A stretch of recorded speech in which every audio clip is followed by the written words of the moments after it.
আসসালামু আলাইকুম দর্শক, আমি রাসেল ইব্রাহিম। আজকের ভিডিওতে আমি আপনাদেরকে স্বাগত জানাচ্ছি। আজকে ইস্ট ওয়েস্টার্ন ইউনিভার্সিটির এক ভাই, যিনি আইসিটিতে অনার্স করেছেন এবং নিবন্ধন বায়ু পরীক্ষায় অংশগ্রহণ করে তিনি একটি প্রশ্নের উত্তর দিতে পারেননি। তারপর তিনি পাশ করবেন কিনা এমন প্রশ্ন আমাকে করেছেন। তার উদ্দেশ্যে মূলত আজকের এই ভিডিওতে আসা। আর যারা ভাইভা পরীক্ষা দিয়েছেন তাদের জন্য আজকের এই বিশেষ ভিডিও। তো যাদের ভাইভা পরীক্ষা ভালো হয়েছে তারা ইনশাল্লাহ প্রত্যাশা করি পাশ করবেন, কারণ এবার অনেক শূন্যপদ রয়েছে। আর যারা মোটামুটি একটি প্রশ্নেরও উত্তর দিয়েছেন তারা প্রত্যাশা করতে পারেন এবং এই মুহূর্তে আল্লাহর কাছে প্রার্থনা করতে পারেন, ইনশাল্লাহ আপনারা আশা করি পাশ করবেন। আর যারা একটি প্রশ্নেরও উত্তর দিতে পারেননি তাদের আসলে পাশ করাটা ডিপেন্ড করে ভাইভা বোর্ড কর্তৃপক্ষের মানসিকতার উপর। তারা চাইলে আপনাকে পাশ করাতে পারেন আর চাইলে ফেলও করাতে পারেন। তো কোনটা করান আসলে সেটা আল্লাহ ভালো জানেন এবং তারা ভালো জানেন। যাই হোক, যাদের রেজাল্ট খারাপ হয়েছে, সরি ভাইভা খারাপ হয়েছে, একটি প্রশ্নের উত্তর দিতে পারেননি, তারা এই মুহূর্তে আল্লাহর কাছে প্রার্থনা করতে পারেন, তাহাজ্জুদ নামাজ পড়তে পারেন। আল্লাহর কাছে দোয়া করলে হয়তো আপনারা সুখবর পেতে পারেন। আর ভাইভা বোর্ডে আসলে বিশেষ কতগুলো কারণে ফেল করানো হয়ে থাকে।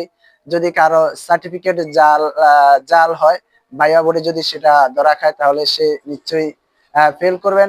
আবার কেউ যদি এক বিষয়ে অনার্স কমপ্লিট করে বা অন্য বিষয়ে অর্থাৎ প্রয়োজনীয় যোগ্যতার অভাব থাকা সত্ত্বেও যারা ভাইভা পরীক্ষায় অংশগ্রহণ করতে যাচ্ছেন তাদের ফেল করার সম্ভাবনা রয়েছে।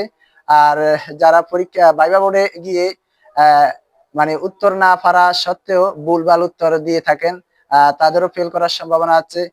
পাশাপাশি যারা অতি পাণ্ডিত্য দেখান, অর্থাৎ নিজেকে অতিরিক্ত ভাবে অতিরঞ্জিত ভাবে প্রকাশ করে থাকেন, তাদেরও ফেল করার সম্ভাবনা আছে। যাই হোক, আপনাদের যাদের খারাপ হয়েছে আপনারা যদি তাদের সাথে খারাপ ব্যবহার না করে থাকেন কিংবা ভাইভা বোর্ডের যে একটা অফিসিয়াল আচরণ সেটা যদি প্রদর্শন করে থাকেন তাহলে ইনশাল্লাহ আশা করি আপনারা পাশ করতে পারেন। যাই হোক, আপনাদের জন্য শুভকামনা। আপনারা ভালো থাকুন, সুস্থ থাকুন। আসসালামু আলাইকুম।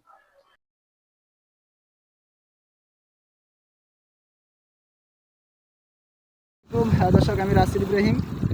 পদ্মা, মেঘনা এবং ডাকাতিয়া অর্থাৎ নদীর মিলনস্থল চাঁদপুর বড় স্টেশন মোলহেড থেকে 1.5 কিলোমিটার পশ্চিমে নদীর বুকে যে ছোট্ট একটা দ্বীপ জেগে উঠেছে, আমি আছি সেখানেই এখন। এই দ্বীপটিকে অনেকেই বলে থাকেন মেঘনার চর, কেউ বলে থাকেন বালুর চর, কেউ বলে থাকেন মিনি কক্সবাজার। বিশেষ করে চাঁদপুরবাসী মিনি কক্সবাজার বলে স্বাচ্ছন্দ্য বোধ করে। তবে আমি বিনীতভাবে অনুরোধ করব বা একটা রিকোয়েস্ট করব বা সংশ্লিষ্ট কর্তৃপক্ষের প্রতি আমার অনুরোধ, এটাকে আমরা যদি মিনি কক্সবাজার না বলে সবসময় এটাকে চাঁদপুর দ্বীপ বলে অভিহিত করি তাহলে আমাদের জেলাটার নামটাও ছড়িয়ে যাবে এবং এই জায়গাটিও নিজ নামে নিজ স্থানের নিজস্ব পরিচিতি লাভ করবে। যাই হোক, আপনারা যারা এটাকে মিনি কক্সবাজার বলেন, আমার মনে হয় চাঁদপুর দ্বীপ বললেই ভালো হবে, কারণ এটা চারদিকে পানি দ্বারা বেষ্টিত। সেই হিসেবে এটাকে চাঁদপুর দ্বীপ বলাই সমীচীন বলে মনে হয়। আপনারা সবাই ভালো থাকুন, সুস্থ থাকুন। আসসালামু আলাইকুম।